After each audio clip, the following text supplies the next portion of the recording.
Hi friends, welcome to Dhanya's family vlog. അപ്പോൾ ഇന്ന് അടിപൊളി ഒരു സ്നാക്സിന്റെ റെസിപ്പിയാണ് കേട്ടോ. വൈകുന്നേരങ്ങളിൽ ഇപ്പോൾ സ്കൂളൊക്കെ തുറന്ന സമയമായതുകൊണ്ട് തന്നെ കുട്ടികൾക്ക് സ്കൂൾ വിട്ട് വരുമ്പോൾ എന്ത് തയ്യാറാക്കും എന്ന ചിന്തയിലായിരിക്കുമല്ലോ എല്ലാവരും. അപ്പോൾ 2 മുട്ട ഉണ്ടെങ്കിൽ നിങ്ങൾ ഉറപ്പായിട്ടും ഈ റെസിപ്പി തയ്യാറാക്കി നോക്കുക കേട്ടോ. ഒരെണ്ണം മതി കേട്ടോ വയറ് ഫുൾ ആകാനായിട്ട്. അത്രയും നല്ല അടിപൊളിയായിട്ടുള്ളൊരു സ്നാക്സ് റെസിപ്പിയാണ് കേട്ടോ. അപ്പോൾ നമുക്ക് തയ്യാറാക്കാനായിട്ട് തുടങ്ങാം. അപ്പോൾ അതിനുവേണ്ടി ഞാൻ ഇവിടെ ഒരു ബൗൾ എടുത്ത് അതിലേക്ക് 2 മീഡിയം സൈസ് സവാള ഇതേപോലെ നീളത്തിലൊന്ന് കട്ട് ചെയ്തെടുത്തിട്ടുണ്ട്. അതിലേക്ക് ഒരു പച്ചമുളക് കട്ട് ചെയ്തിട്ടുണ്ട്. അതിനോടൊപ്പം തന്നെ കുറച്ച് കറിവേപ്പിലയും കൂടെ ചെറുതായിട്ട് കട്ട് ചെയ്തെടുത്തിട്ടുണ്ട്. ഇനി ഇതിലേക്ക് 1.5 table spoon Kashmiri chilli powder add ചെയ്യുന്നുണ്ട്. അതിനോടൊപ്പം തന്നെ ഒരു 1/2 ടീസ്പൂൺ ഉപ്പും കൂടെ ആഡ് ചെയ്യുന്നുണ്ട്. ഇനി ഇതെല്ലാം കൂടെ നമുക്കൊന്ന് മിക്സ് ചെയ്ത് കൊടുക്കാം കേട്ടോ.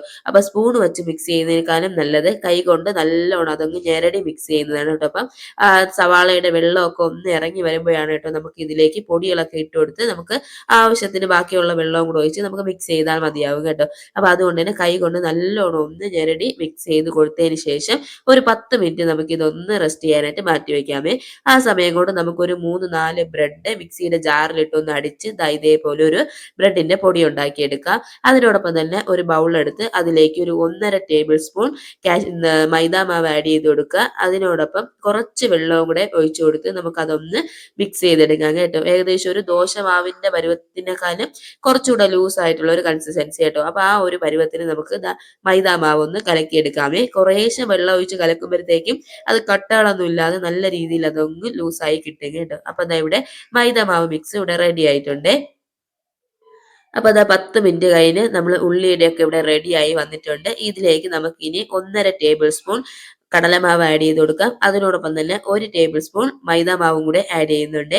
ഇനി ഇതെല്ലാം കൂടെ നമുക്ക് കൈകൊണ്ട് നല്ലോണം അങ്ങ് മിക്സ് ചെയ്ത് കൊടുക്കാം. അത്യാവശ്യം ഉള്ളിയും ഉപ്പും എല്ലാം കൂടെ വന്നിട്ടുള്ളത് കൊണ്ട് തന്നെ ഉള്ളിയുടെ വെള്ളമൊക്കെ അത്യാവശ്യം അതിൽ ഇറങ്ങിയിട്ടുണ്ട് കേട്ടോ. അപ്പോൾ അത് നല്ലോണം ഒന്ന് മിക്സ് ചെയ്ത് കൊടുത്തതിന് ശേഷം അപ്പോൾ നമുക്കിതൊന്ന് നനയാൻ വേണ്ടി ആവശ്യമെങ്കിൽ ഒരു കുറച്ച് വെള്ളം കുറേശ്ശെ നമുക്ക് വെള്ളം ഒന്ന് തളിച്ചു കൊടുത്ത് നമുക്കിതൊന്ന് മിക്സ് ചെയ്തെടുക്കാം കേട്ടോ. അപ്പം നല്ല കുഴഞ്ഞു വരണ്ട, എന്നാൽ അത്യാവശ്യം നമ്മൾ ഉള്ളിവടയൊക്കെ ഇല്ലേ ആ ഒരു പരുവത്തിന് നമുക്കിതങ്ങ് കുഴച്ചെടുക്കണം കേട്ടോ. അപ്പോൾ അതുകൊണ്ട് തന്നെ കുറച്ച് വെള്ളം ഒഴിച്ച് നമുക്കൊന്ന് തളിച്ചു കൊടുത്ത് നമുക്കിതങ്ങ് സെറ്റ് ചെയ്തെടുക്കാമേ. വളരെ ഈസി ആയിട്ട് ചെയ്യാൻ പറ്റിയ നല്ലൊരു അടിപൊളി സ്നാക്സ് റെസിപ്പിയാണ് കേട്ടോ. ഒരെണ്ണം മതിയായിട്ടോ നമുക്ക് കുട്ടികളുടെ വയറ് നിറയ്ക്കാനായിട്ട്. അപ്പോൾ ഇവിടെ റെഡി ആയിട്ടുണ്ട്. അപ്പോൾ ഞാൻ 2 മുട്ടയുടെ റെസിപ്പിയാണ് കേട്ടോ ചെയ്യുന്നത്. 2 മുട്ട നമ്മൾ നല്ലോണം ഒന്ന് പുഴുകിയതിന് ശേഷം അത് രണ്ടായിട്ട് കട്ട് ചെയ്തെടുത്തിട്ടുണ്ട്. അപ്പോൾ ഏകദേശം ഒരു 4 എണ്ണമാണ് കിട്ടുന്നത് കേട്ടോ. അപ്പോൾ 4 എണ്ണത്തിന്റെ റെസിപ്പിയാണ് ഇന്ന് കാണിക്കുന്നത്. അപ്പോൾ ഇവിടെ ഒരു കുറച്ച് നമ്മൾ കയ്യിൽ ആ ഉള്ളിയൊക്കെ ഒന്ന് എടുത്തതിന് ശേഷം ചെറുതായിട്ടൊന്ന് പരത്തി കൊടുക്കണേ. പരത്തിയതിന് ശേഷം ഒരു മുട്ടയുടെ പകുതി വെച്ച് അതിന്റെ പുറത്ത് നോക്കി നമുക്ക് ഇതേപോലെ വീണ്ടും ആ ഉള്ളിയുടെ ബാറ്റർ ഇതേപോലെ അങ്ങ് ഫില്ല് ചെയ്ത് കൊടുക്കാം കേട്ടോ. കംപ്ലീറ്റ് അങ്ങ് ഫില്ല് ചെയ്ത് ഒന്ന് റൗണ്ട് ചെയ്തെടുക്കാമേ. ഒന്ന് റൗണ്ട് ചെയ്യുക, അല്ലെങ്കിൽ ആ മുട്ടയുടെ ഷേപ്പിൽ തന്നെ ഒരു ഓവൽ ഷേപ്പ് ഉണ്ടല്ലോ ആ ഒരു ഓവൽ ഷേപ്പിൽ തന്നെ റെഡിയാക്കി എടുക്കുകയോ ചെയ്താൽ മതിയേ. അപ്പൊ ഞാൻ ഇവിടെ അതൊന്ന് സെറ്റ് ചെയ്ത് എടുക്കുന്നുണ്ട് കേട്ടോ. അപ്പൊ ചെറുതായിട്ട് ആ ഉള്ളിയൊക്കെ ഒന്ന് വച്ചു കൊടുത്തതിന് ശേഷം കൈ കൊണ്ട് 2 കൈയും കൊണ്ട് ജസ്റ്റ് ഒന്ന് പ്രസ് ചെയ്ത് കൊടുക്കുമ്പോഴത്തേക്കും അതങ്ങ് റെഡി ആയി കിട്ടും കേട്ടോ. പിന്നെ ഇത് ചെയ്യുന്നതിന് മുൻപ് കൈ ചെറുതായിട്ടൊന്ന് നനച്ചതിന് ശേഷം വേണം കേട്ടോ ഉള്ളിയൊക്കെ എടുത്തൊന്ന് സെറ്റ് ചെയ്യാനായിട്ട്, ഇല്ലെങ്കിൽ കയ്യിലൊക്കെ ഒട്ടിപ്പിടിക്കുക. അപ്പൊ അതൊന്ന് സെറ്റ് ചെയ്ത് കൊടുക്കണം കേട്ടോ. അപ്പൊ ജസ്റ്റ് ഒന്ന് പ്രസ് ചെയ്ത് കൊടുത്താൽ മതി, അതൊന്ന് സെറ്റായി വരും കേട്ടോ. അപ്പം അത് ഇവിടെ റെഡി ആയിട്ടുണ്ട്. കണ്ടല്ലോ, വളരെ ഈസിയാണ് കേട്ടോ. അതായത് അതങ്ങ് പൊട്ടിപ്പോകുമെന്നോ നമ്മൾ എണ്ണയിലിട്ടൊന്ന് പൊരിക്കുന്ന സമയത്ത് അതങ്ങ് ഇളകി വരുമെന്നോ ഒന്നും പേടിക്കേണ്ട. അത് സെറ്റായി അങ്ങ് ഇരുന്നോളും കേട്ടോ. അപ്പോൾ ഇവിടെ അത് റെഡി ആയിട്ടുണ്ട് കേട്ടോ. അപ്പോൾ ഞാൻ ഒരു ഓവൽ ഷേപ്പിലാണ് എടുത്തിട്ടുള്ളത്.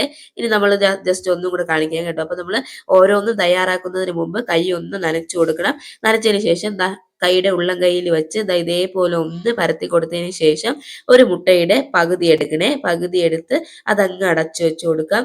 അതിലേക്ക് നമ്മൾ കുറച്ച് ഉള്ളിയും കൂടെ ഒന്ന് എടുത്തതിന് ശേഷം അതിന്റെ പുറത്തോട്ട് വെച്ച് നമുക്കൊന്ന് സെറ്റ് ചെയ്ത് കൊടുക്കാം. മറ്റേ കയ്യിൽ വെച്ച് നമ്മൾ അതൊന്ന് ഇതേപോലെ ജസ്റ്റ് ഒന്ന് പരത്തി കൊടുത്തതിന് ശേഷം ഇതിന്റെ പുറത്തോട്ട് അങ്ങ് വെച്ചു കൊടുത്താൽ മതി. അപ്പൊ കുറച്ചുകൂടെ ഈസി ആയിരിക്കും കേട്ടോ. അപ്പൊ ഇതേപോലെ അങ്ങ് വെച്ചു കൊടുത്ത് സൈഡൊക്കെ ഒന്ന് അടച്ചു കൊടുത്താൽ മതി. എന്നിട്ട് 2 കൈയും കൂടെ ചേർത്ത് ജസ്റ്റ് ഒന്ന് പ്രസ് ചെയ്ത് കൊടുത്താൽ മതി കേട്ടോ. അപ്പൊ അതൊന്ന് റെഡി ആക്കി കിട്ടുക. വളരെ ഈസി ആയിട്ട് നമുക്ക് ചെയ്യാൻ പറ്റിയ നല്ലൊരു സ്നാക്സ് റെസിപ്പിയാണ് കേട്ടോ. അപ്പോൾ ഒരു മുട്ട ഉള്ളിവട എന്നൊക്കെ പറയാൻ കേട്ടോ, നല്ല ടേസ്റ്റ് ആണ്. അപ്പൊ ഇത് റെഡി ആയിട്ടുണ്ട് കേട്ടോ. അപ്പൊ എല്ലാം ഒന്ന് റെഡിയാക്കി എടുത്തതിന് ശേഷം നമ്മൾ തയ്യാറാക്കി വെച്ചിട്ടുള്ള മൈദാ മാവിലോട്ട് ഇതങ്ങ് മുക്കി കൊടുക്കാമേ.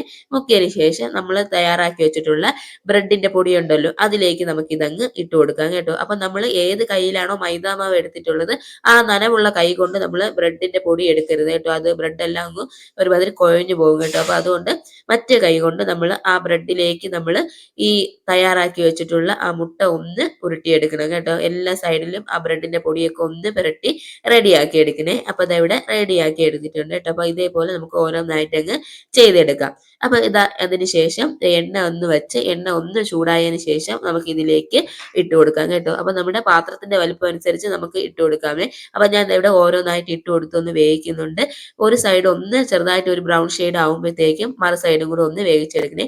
തീ മീഡിയം ഫ്ലെയിമിലിട്ട് വേണം കേട്ടോ വേവിക്കാനായിട്ട്. തീ മീഡിയം ഫ്ലെയിമിലിട്ട് അതിന്റെ അകം എല്ലാം നല്ലോണം ഒന്ന് വെന്ത് വരണം കേട്ടോ. അപ്പൊ ആ ഒരു പരുവത്തിന് വേണ്ടി തീ മീഡിയം ഫ്ലെയിമിലിട്ട് അത്യാവശ്യം അത് നല്ലോണം ഒന്ന് വേവിച്ചെടുക്കണേ. അപ്പൊ രണ്ട് സൈഡും ഒന്ന് മൊരിച്ചെടുക്കുക. അപ്പൊ രണ്ട് സൈഡും ഒന്ന് ചുവന്ന് റെഡി ആയി വരുമ്പോഴത്തേക്കും നമുക്ക് മാറ്റാം കേട്ടോ. ഇതേപോലെ തന്നെ ബാക്കിയുള്ളതും നമുക്ക് ചെയ്തെടുക്കാമേ. അപ്പൊ വളരെ ഈസി ആയിട്ട് ചെയ്യാൻ പറ്റിയ നല്ലൊരു റെസിപ്പിയാണ് കേട്ടോ. അപ്പൊ മുട്ടയൊക്കെ കഴിക്കാത്തവരുണ്ടെങ്കിൽ ഇതേപോലെ ഒരു റെസിപ്പി തയ്യാറാക്കിയാൽ കഴിച്ചോളും. അതുമല്ല കുട്ടികൾക്ക് വൈകുന്നേരം ഈവനിങ് സ്നാക്സ് ആയിട്ട് കൊടുക്കാൻ പറ്റിയ നല്ലൊരു റെസിപ്പിയാണ് കേട്ടോ. ഇതിൽ ഒരെണ്ണം കഴിച്ചാൽ മതി, കുട്ടികളുടെ വയറ് ഫുൾ ആവും കേട്ടോ. അപ്പം നാളത്തെ ഈവനിങ് സ്നാക്സ് എന്താണ്? മുട്ട ഉള്ളിവടയും ഒരു കട്ടൻ ചായയോ ഒരു ചായയോ ഒക്കെ മതി കേട്ടോ. അപ്പൊ അതും ഇതും കൂടെ ആകുമ്പം കുട്ടികളുടെ വയറ് ഫുള്ളാവുകയും ചെയ്യും. നല്ലൊരു അടിപൊളി സ്നാക്സ് റെസിപ്പിയാണ്. നമുക്കും ജോലി എളുപ്പമാണ് കേട്ടോ. പെട്ടെന്ന് തന്നെ ഇത് റെഡിയാക്കാമല്ലോ. അപ്പൊ നല്ലൊരു അടിപൊളി റെസിപ്പിയാണ്. മസ്റ്റ് ആയിട്ട് നിങ്ങൾ ഇതൊന്ന് ട്രൈ ചെയ്ത് നോക്കണം കേട്ടോ. കഴിക്കാൻ നല്ല ടേസ്റ്റ് ആണ്. കുട്ടികളൊക്കെ നല്ല ഇഷ്ടത്തോടെ കഴിച്ചോളും കേട്ടോ. അപ്പൊ എല്ലാവരും ഒന്ന് ട്രൈ ചെയ്ത് നോക്കണേ. അപ്പൊ ഞാൻ ദാ ഇവിടെ എല്ലാം ഒന്ന് റെഡിയാക്കി എടുത്തിട്ടുണ്ട് കേട്ടോ. കണ്ടല്ലോ, നല്ല ടേസ്റ്റ് ആണ് കേട്ടോ. ഇതൊന്നും പൊട്ടിപ്പോകുക, എണ്ണയിലിടുമ്പോൾ അതൊന്നും പൊട്ടി പുറത്ത് വരികയോ പൊട്ടി പോവുകയോ എല്ലാം ചെയ്യില്ല കേട്ടോ. അതങ്ങ് സെറ്റ് ആയിരുന്നോളും. അപ്പൊ കണ്ടല്ലോ, ഇത് ഇവിടെ റെഡി ആയിട്ടുണ്ട് കേട്ടോ. അപ്പൊ ഞാൻ ഒരു 4 എണ്ണത്തിനുള്ള പരുവമാണ്, ആ ഒരു ബാറ്ററാണ് കേട്ടോ കാണിച്ചിട്ടുള്ളത്. അപ്പൊ 4 എണ്ണത്തിന് ഇതേ ഇൻഗ്രീഡിയൻസ് മതിയാകും.